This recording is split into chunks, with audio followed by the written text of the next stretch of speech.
서리아담을 찾아주셔서 감사합니다. 항상 건강하시고 좋은 일만 가득하시길 기원할게요. 지금 구독하시고 바로 오늘 야담 들어보시죠. 한양의 북촌 고래등 같은 기와집들 사이에서도 유난히 고고한 기품을 자랑하는 집이 있었으니 바로 민진사 댁이었답니다. 민진사는 대쪽 같은 성품과 깊은 학문으로 임금의 신임마저 두터운 학자였지요. 그의 집 사랑채는 늘 올곧은 선비들의 낭낭항을 읽는 소리로 가득했고 그 명성은 한양 땅에 모르는 이가 없을 정도였습니다. 그 빛나는 가문의 중심에는 보석처럼 아리따운 영예 민채윤이 있었습니다. 채윤은 아버지의 총명함과 어머니의 고운 자태를 고스란히 물려받은 규수였지요. 희고 고운 피부에 맑고 깊은 눈, 앵두같이 붉은 입술은 보는 이의 넋을 빼놓을 만큼 아름다웠습니다. 하지만 그녀의 진정한 아름다움은 겉모습에 있지 않았습니다. 채윤은 여염집 규수들과는 달리 시서화에 능통할 뿐만 아니라 사리 분별이 뚜렷하고 불의를 보면 참지 못하는 강직한 성품을 지니고 있었답니다. 그녀의 하루는 먹을 갈아 실을 짓는 것으로 시작해 저녁이면 정혼자인 이현 도련님을 떠올리며 수줍게 술을 놓는 것으로 끝이 났습니다. 이현 도령은 명망 높은 판서댁의 자제로 용모가 준수하고 글재주 또한 뛰어나 채윤과는 천생연분이라 칭송받는 인재였지요. 두 사람은 집안 어른들의 약조로 정혼한 사이였지만 서로를 향한 마음 또한 애틋하기 그지없었습니다. 채윤아, 보름 뒤면 네가 드디어 내 사람이 되는구나. 그날이 오면 이 세상 가장 귀한 보물을 얻는 기분일 게다. 이현은 채윤의 손을 잡고 달콤한 말을 속삭이곤 했습니다. 그럴 때면 채윤의 두 뺨은 잘 익은 복숭아처럼 붉게 물들었지요. 그녀는 이현과 함께라면 평생 행복할 수 있으리라 굳게 믿었습니다. 아버지의 가르침을 받들고 현명한 아내이자 자애로운 어머니가 되어 가문을 빛내는 것. 그것이 채윤이 그리던 소박하고도 찬란한 미래였습니다. 몸종인 월아는 그런 채윤의 곁을 그림자처럼 지켰습니다. 아씨, 도련님께서 또 이리 귀한 비녀를 보내셨습니다. 한양 땅에서 우리 아씨만큼 복받은 분은 없을 거예요. 월아의 말처럼 채윤의 삶은 한 점의 그늘도 없는 비단길 같았습니다. 그녀는 세상의 모든 부와 명예, 그리고 사랑까지 손에 쥔 가장 행복한 여인이었지요. 혼례를 꼭 닷새 앞둔 어느 날이었습니다. 집안은 잔치 준비로 분주했고 채윤은 어머니와 함께 혼례 때 입을 화롯의 자수를 손보고 있었습니다. 창밖으로 들어오는 햇살은 따스했고 바람결에 실려오는 난초 향기는 달콤했습니다. 채윤은 문득 이 행복이 영원할 것만 같다는 생각에 가만히 미소 지었습니다. 하지만 그녀는 알지 못했습니다.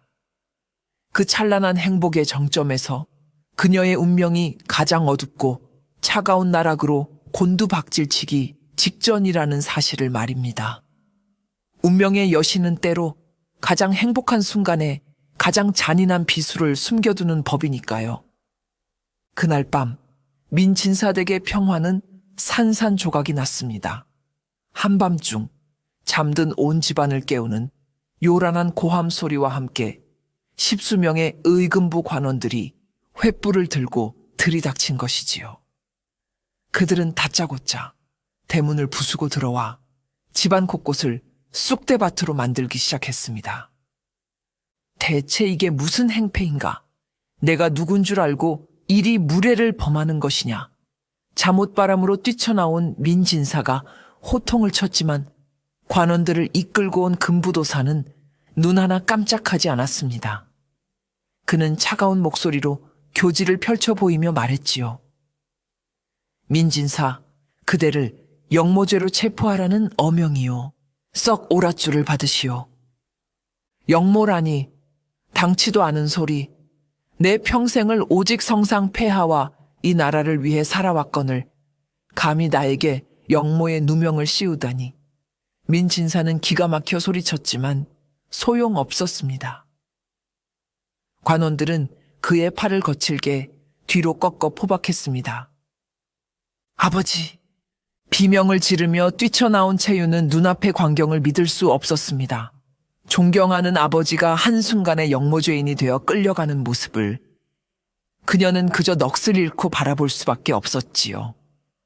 금부도사는 수색을 명했고 관원들은 민진사의 사랑채를 샅샅이 뒤지기 시작했습니다. 그리고 얼마 지나지 않아 한 관원이 서안의 가장 깊숙한 서랍에서 누런 종이 뭉치 하나를 찾아들고 외쳤습니다. 찾았습니다. 여기 영모를 꾀하는 서신이 있습니다. 종이에는 현 임금을 패하고 새로운 용상을 세워야 한다는 내용의 끔찍한 글이 적혀 있었습니다. 더욱 충격적인 것은 그 필체가 분명 아버지 민진사의 것과 똑같았다는 점입니다. 아니다. 저것은 내가 쓴 것이 아니다. 누군가의 함정이다. 민진사는 피를 토하는 심정으로 절규했지만 그의 외침은 횃불 타는 소리에 묻혀버렸습니다.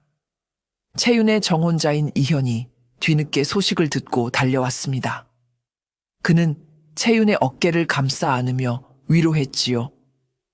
걱정 말거라, 채윤아. 분명 오해가 있을 게다. 내가 아버님께 말씀드려 진사 어른의 억울함을 꼭 풀어드리겠다. 채윤은 그의 품에 안겨 서럽게 울었습니다. 이 끔찍한 악몽 속에서 그나마 이현이 있다는 것이 유일한 위안이었습니다. 하지만 상황은 최악으로 치달았습니다. 민진사는 의금부옥에 갇혀 모진 고문을 당하면서도 끝까지 자신의 결백을 주장했습니다. 하지만 단 한 번의 국문이 끝난 다음 날 새벽, 그는 옥사에서 싸늘한 주검으로 발견되었습니다. 옥졸은 그가 억울함을 참지 못하고 스스로 혀를 깨물어 자결했다고 보고했지만 아무도 그 말을 믿지 않았지요. 아버지는 영모죄인이라는 누명을 쓴 채 허망하게 세상을 떠났고 민씨 가문은 한순간에 풍비박산이 났습니다. 하늘이 무너지고 땅이 꺼지는 듯한 절망이었습니다. 채윤의 찬란했던 세상은 그렇게 단 하룻밤 사이에 지옥의 잿더미로 변해버리고 말았답니다. 아버지의 장례조차 제대로 치르지 못한 채 채윤에게는 더욱 가혹한 운명이 기다리고 있었습니다. 영모죄인의 가문은 멸문을 당하는 것이 국법. 민진사 댁의 모든 재산은 국고로 환수되었고 가문의 모든 사람은 관노로 전락하게 되었습니다. 며칠 전까지만 해도 한양 최고의 규수 아씨였던 채윤은 하루아침에 죄인의 딸, 천하디천한 노비 신세가 되어버린 것입니다. 그녀는 몸종 월아와 함께 포승줄에 묶여 다른 가솔들과 함께 저작거리의 노비 시장으로 끌려 나갔습니다. 구경 나온 사람들은 그녀를 향해 손가락질하며 더러운 욕설을 퍼부었지요. 쯧쯧, 저렇게 고운 얼굴로 역적의 딸이었을 줄이야. 압이 잘못 만나 신세 조졌구먼. 채윤은 입술을 깨물며 굴욕을 견뎠습니다. 눈물이 쏟아질 것 같았지만 이를 악물고 참았습니다. 여기서 무너지면 아버님의 억울한 죽음을 밝힐 수 없다. 반드시 살아남아야 한다. 그녀의 맑은 눈동자는 어느새 슬픔 대신 차가운 분노와 도끼로 이글거리고 있었습니다. 노비시장에서 그녀를 사들인 것은 뜻밖의 인물이었습니다. 평소 아버지 민진사와 상권을 두고 사사건건 대립하던 교활한 상인 장주부였지요. 그는 기름진 얼굴에 음흉한 미소를 지으며 헐값에 채윤을 사들였습니다. 허허, 명망 높은 민친사 댁 아씨를 내 집 종으로 부리게 될 줄이야. 세상 참 재미있게 돌아가는군. 채유는 월아와 함께 장주부의 집으로 끌려갔습니다. 그곳은 그녀가 살던 고결한 양반가와는 모든 것이 다른 탐욕과 악취가 진동하는 곳이었습니다. 그녀는 누더기 같은 무명옷으로 갈아입고 장주부의 안살림을 책임지는 안방마님에게 모진 구박을 받으며 허드레시를 시작했습니다. 비단 옷을 입고 붓을 잡던 곱디고운 손은 차가운 냇물에 빨래를 하고 거친 아궁이에 불을 지피고 마당을 쓸며 금세 트고 갈라졌습니다. 밤이면 다른 노비들과 함께 축축하고 냄새나는 행랑채 구석에서 새우잠을 자야 했지요. 잠이 들면 아버지의 억울한 모습이 나타나 그녀를 괴롭혔습니다. 하지만 채유는 묵묵히 모든 것을 견뎌냈습니다. 그녀는 일부러 더 고분고분하게 굴고 굳은 일도 마다하지 않았습니다. 멍청하고 순종적인 노비인 척 연기하며 장주부 집안 사람들의 경계심을 풀기 위해서였습니다. 그녀의 가슴 속에서는 복수의 칼날이 서리발처럼 날카롭게 갈리고 있었습니다. 이 치욕과 고통을 언젠가 반드시 몇백, 몇천 배로 되돌려 주리라. 그녀는 매일 밤 차가운 달을 보며 그렇게 맹세하고 또 맹세했답니다. 노비 생활이 한 달쯤 지났을 무렵 채유는 조금씩 장주부 집안의 신임을 얻어가고 있었습니다. 그녀는 낮에는 어수룩한 노비로 밤에는 예리한 관찰자로 살아가며 이 집안에 자신의 가문을 몰락시킨 단서가 있을 것이라 굳게 믿고 있었지요. 그러던 어느 날 밤이었습니다. 채유는 안방마님의 심부름으로 뒤뜰의 장독대를 살피러 갔다가 사랑채에서 새어나오는 희미한 불빛과 두렁거리는 목소리를 듣게 되었습니다. 손님이라도 온 모양이었습니다. 그녀는 혹시나 하는 마음에 몸을 낮추고 창호지 틈으로 안을 엿보았습니다. 그리고 그 순간 그녀는 자신의 눈을 의심해야만 했습니다. 장주부와 마주 앉아 술잔을 기울이고 있는 사내는 다름 아닌 자신의 정혼자였던 이현이었습니다. 도련님께서 어찌하여 이런 밤중에 저런 자와 의아함도 잠시 두 사람이 나누는 대화 내용이 채윤의 귀에 비수처럼 날아와 꽂혔습니다. 허허, 이 도련. 이번 일은 다 자네 덕일세. 자네가 민진사의 필체를 똑같이 베껴 영모 서신을 만들어주지 않았다면 일이 이렇게 쉽게 풀리지는 않았을 게야. 장주부가 기름진 웃음을 터뜨리며 말했습니다. 이현 역시 만족스러운 미소를 지으며 대답했지요. 주부 어른이야말로 그 서신을 민진사의 서안에 감쪽같이 넣어두지 않으셨습니까? 이제 민진사의 막대한 재산은 모두 주부 어른의 것이고 저는 주부 어른의 힘을 빌려 이번 과거에서 장원급제만 하면 됩니다.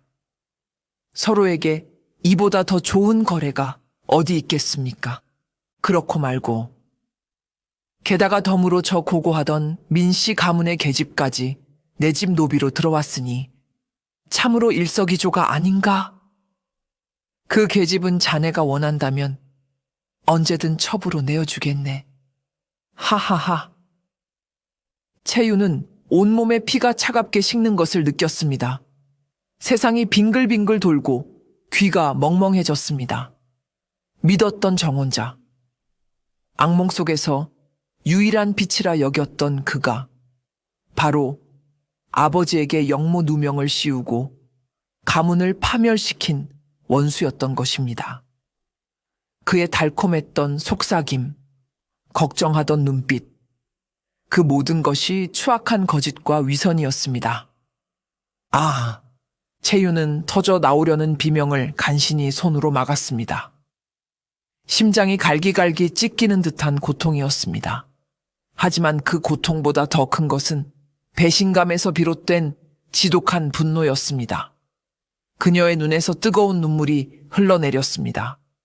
하지만 그것은 슬픔의 눈물이 아니었습니다. 피눈물이었습니다. 그녀는 어둠 속에 몸을 숨긴 채 이를 악물고 두 사람의 얼굴을 가슴에 새겼습니다. 저 웃음소리, 저 비열한 얼굴, 결코 잊지 않으리라. 채윤의 마음속에서 마지막 남았던 한 줄기 인간적인 감정마저 산산조각이 났습니다. 이제 그녀에게 남은 것은 오직 복수뿐. 지옥의 불구덩이에서라도 반드시 두 사람을 끌어내려 자신이 겪은 고통을 그대로 되돌려 주리라. 그녀의 순수했던 영혼은 그 밤 복수의 화신으로 다시 태어났습니다. 사랑하는 이에게 처참히 배신당한 그 밤, 채유는 완전히 다른 사람이 되었습니다. 이전까지는 막연히 아버지의 억울함을 풀고 가문을 되살려야 한다는 생각뿐이었다면 이제는 뚜렷한 목표가 생긴 것이지요. 바로 이현과 장주부, 두 원수에게 가장 끔찍하고 고통스러운 방식으로 복수하는 것이었습니다. 그녀는 더 이상 울지 않았습니다. 눈물은 나약한 자들의 것이었고 그녀는 이제 강해져야만 했습니다. 그녀는 행랑채의 차가운 바닥에 누워 밤새도록 복수의 계획을 그렸습니다. 어떻게 하면 저들의 숨통을 가장 효과적으로 끊어놓을 수 있을까? 어떻게 하면 저들이 가장 아끼는 것들을 빼앗아 자신이 겪은 절망을 고스란히 느끼게 할 수 있을까? 하늘이 무심하다면 내가 직접 심판하리라. 반드시 너희들을 내 발 아래 꿀리고 피눈물을 흘리게 만들 것이다.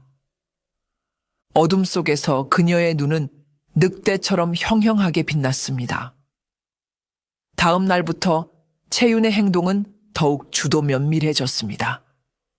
그녀는 이전보다 더 순종적이고 어리숙한 노비인 척 연기했습니다.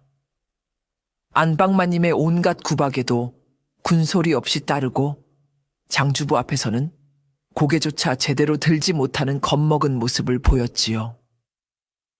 그녀의 완벽한 연기에 집안 사람들은 점차 그녀에 대한 경계를 풀기 시작했습니다. 아무도 그녀의 순한 양 같은 모습 뒤에 날카로운 비수를 숨기고 있다는 사실을 눈치채지 못했습니다. 유일하게 그녀의 변화를 알아챈 것은 몸종 월화뿐이었습니다. 아씨, 대체 무슨 생각을 하고 계신 겁니까? 아씨의 눈빛이 너무 무섭습니다. 월화는 두려움에 떨며 물었습니다. 채유는 월화의 손을 잡고 그날 밤 엿들었던 모든 사실을 털어놓았습니다. 월화는 충격의 말을 잇지 못하다가 이내 채윤 앞에 무릎을 꿇었습니다. 아씨, 이 천한 목숨 아씨를 위해 바치겠습니다. 무엇이든 시켜만 주십시오. 채윤은 월화의 충심에 처음으로 뜨거운 무언가가 가슴 속에서 차오르는 것을 느꼈습니다. 혼자가 아니었습니다. 이 끔찍한 복수의 길을 함께 걸어줄 단 한 사람이 곁에 있었습니다. 그녀는 월화를 일으켜 세우며 말했습니다. 월화야, 너는 이제 나의 손과 발이 되어 주어야 한다. 우리는 반드시 살아남아 저 악인들의 숨통을 끊어놓을 것이다. 두 여인의 눈빛이 허공에서 마주쳤습니다. 한 명은 짓밟힌 존엄을 되찾기 위해, 다른 한 명은 주인을 향한 충심을 지키기 위해. 비록 신부는 노비였지만 그들의 의지만큼은 그 어떤 대장부보다도 강하고 단단했습니다. 그렇게 지옥 같은 장주부의 집에서 두 여인의 처절하고도 위험한 복수극의 서막이 조용히 오르고 있었답니다. 채윤이 복수의 칼날을 갈며 기회를 엿보던 어느 날 장주부의 집에 낯선 사내 하나가 찾아왔습니다. 그는 자신을 강원돼서 약재와 비단을 떼어다 파는 행상이라 소개했지요. 사내의 이름은 권도운. 그는 장주부와 거래를 트고 싶다며 아주 질 좋은 인삼과 값비싼 명주를 예물로 가져왔습니다. 장주부는 그의 씀씀이와 당당한 태도에 흡족해하며 그를 사랑채로 맞아들였습니다. 채유는 노비로서 손님 시중을 들기 위해 차를 내가게 되었지요. 그녀가 찻잔을 들고 사랑채에 들어섰을 때 권도운이라는 사내와 처음으로 시선이 마주쳤습니다. 그의 첫인상은 그저 평범한 행상인 같았지만 무언가 이상했습니다. 그의 눈빛.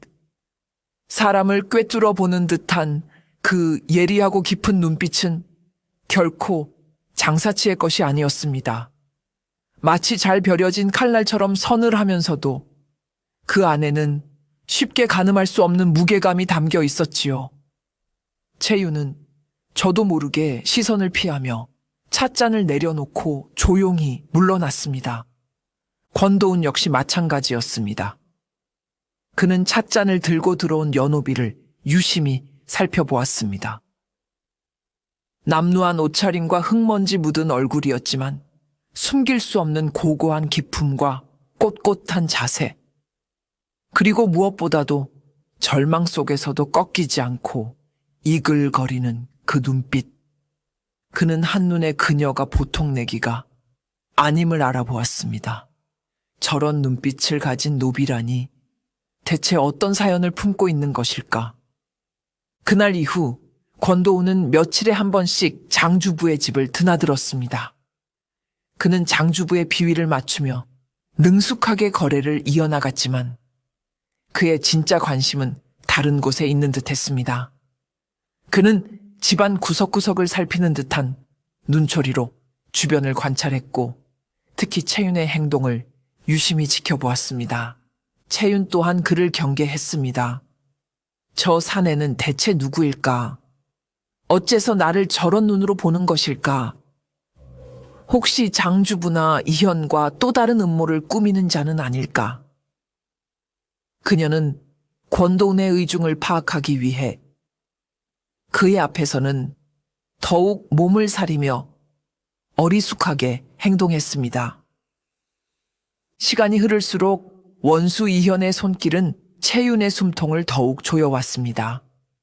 그는 장주부의 집을 제 집처럼 드나들며 노골적으로 채윤에게 추파를 던지기 시작했지요.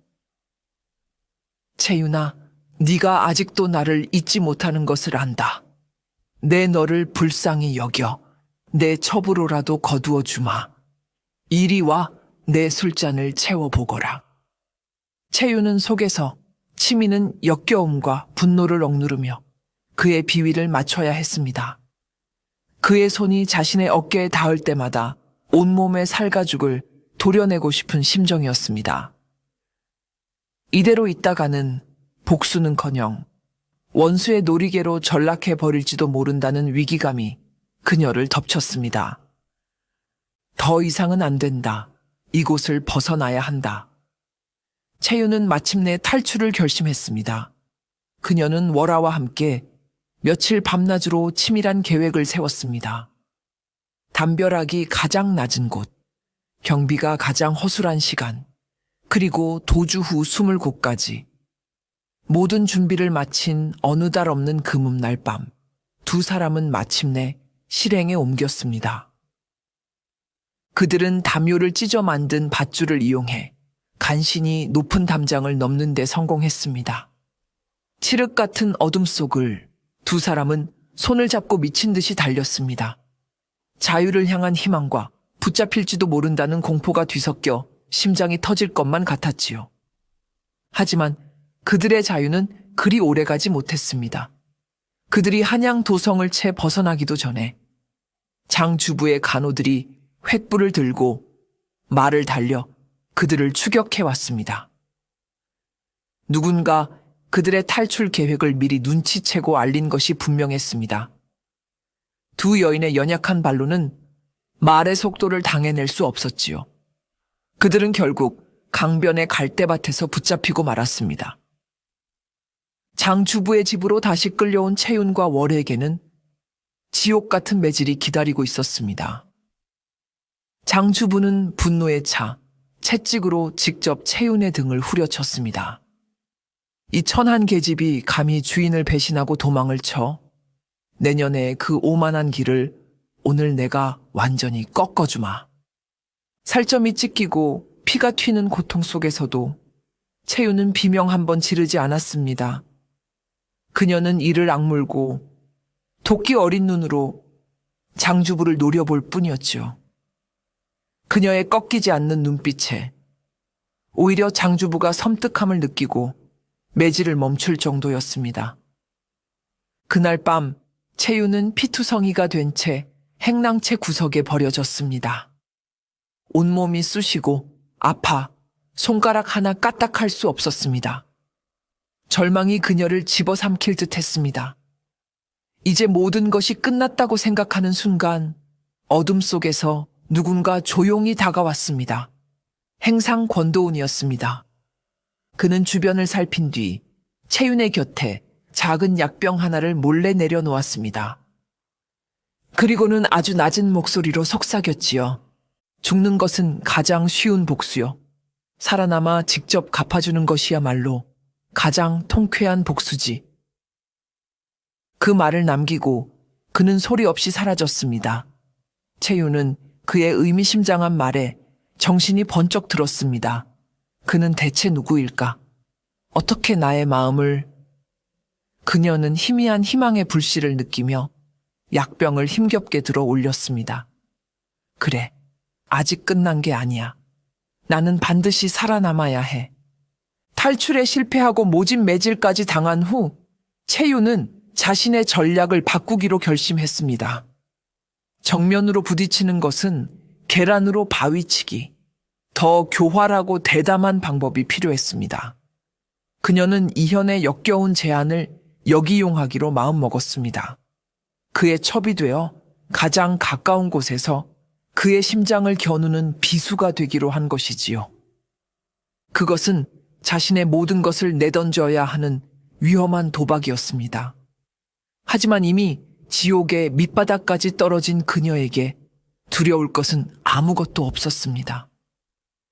그녀는 일부러 이현이 찾아온 날 그의 발치에 엎드려 눈물로 애원하는 연기를 펼쳤습니다. 도련님, 제가 어리석었습니다. 이 천한 목숨, 이제 기댈 곳은 도련님밖에 없습니다. 제발 저를 거두어 주십시오. 채윤의 처연한 모습에 이현의 비뚤어진 정복욕은 극에 달했습니다. 한때 하늘처럼 우러러보던 고고한 아씨가 자신의 발 아래서 애원하고 있는 모습에 그는 짜릿한 쾌감을 느꼈지요. 진작 그럴 것이지. 좋다. 내 너를 별채에 머물게 해줄 터이니 오늘부터 몸단장을 깨끗이 하고 나를 기다리거라. 그렇게 채유는 장주부의 집 별채에 머물게 되었습니다. 누더기 옷 대신 비단 옷이 주어졌고 굳은 일 대신 이현의 시중을 드는 일이 그녀의 몫이 되었지요. 겉보기에는 노비에서 첩으로 신분이 상승한 것처럼 보였지만 실상은 호랑이 굴로 제 발로 걸어 들어간 것이나 다름없었습니다. 채유는 밤마다 이현이 건네는 술잔을 채우며 그의 환심을 사기 위해 온갖 교태를 부렸습니다. 속에서는 구역질이 치밀었지만 겉으로는 수줍은 미소를 지으며 그의 비위를 맞추었지요. 그녀의 뛰어난 연기 덕분에 이현은 점차 그녀에 대한 경계를 풀고 자신의 속내를 하나씩 드러내기 시작했습니다. 그는 자신의 정치적 야망과 장주부와 함께 벌이는 불법적인 사업에 대한 이야기들을 술에 취해 자랑처럼 늘어놓곤 했습니다. 채유는 그의 모든 말을 하나도 놓치지 않고 기억했습니다. 그리고 그가 잠든 틈을 타 그의 서재를 몰래 뒤지기 시작했지요. 그녀의 목표는 장주부와 이현의 비리를 증명할 장부나 서신 같은 결정적 증거를 찾는 것이었습니다. 한편 월화는 채윤의 충실한 눈과 귀가 되어 밖에서 움직였습니다. 그녀는 채윤이 몰래 빼낸 정보들을 행상으로 위장한 권도운에게 비밀리에 전달했습니다. 처음에는 그저 아씨를 돕는다는 생각뿐이었지만 월화는 점차 권도운이라는 사내가 단순한 조력자가 아님을 깨닫기 시작했습니다. 그의 지시는 언제나 정확했고 그의 정보망은 놀라울 정도로 넓고 깊었습니다. 채윤과 월화 그리고 권도운 세 사람은 각자의 자리에서 보이지 않는 거대한 그물을 짜기 시작했습니다. 이현과 장주부라는 거대한 먹잇감을 한 번에 낚아챌 촘촘하고도 질긴 복수의 그물을 말입니다. 아슬아슬한 적과의 동침 속에서 파멸의 시간은 시시각각 다가오고 있었습니다. 권도우는 월화를 통해 채윤이 목숨 걸고 빼내온 정보들을 받아볼 때마다 혀를 내두르지 않을 수 없었습니다. 역적의 딸로 몰려 노비로 전락한 한낱 여인이 거대한 악의 속을 한복판에서 이토록 대담하고 치밀하게 움직이고 있다는 사실이 믿기지 않았지요. 그녀가 보내오는 정보들은 단순한 소문을 넘어 장주부와 이현의 범죄 행각을 입증할 수 있는 구체적인 날짜와 장소, 관련 인물들의 이름까지 담겨 있었습니다. 사실 권도운의 정체는 평범한 행상이 아니었습니다. 그는 임금의 특명을 받아 암행으로 부패한 관리와 토호들을 척결하는 의금부의 비밀 도사, 즉 암행어사였습니다. 그는 몇 달 전부터 한양의 상권을 어지럽히고 백성들을 착취하는 장주부의 악행에 대한 첩보를 입수하고 그를 수사하기 위해 행상으로 위장해 접근했던 것입니다. 그 과정에서 그는 민진사의 억울한 역모 사건과 그 배후에 장주부와 이현이 있다는 사실까지 어렴풋이 짐작하게 되었지요.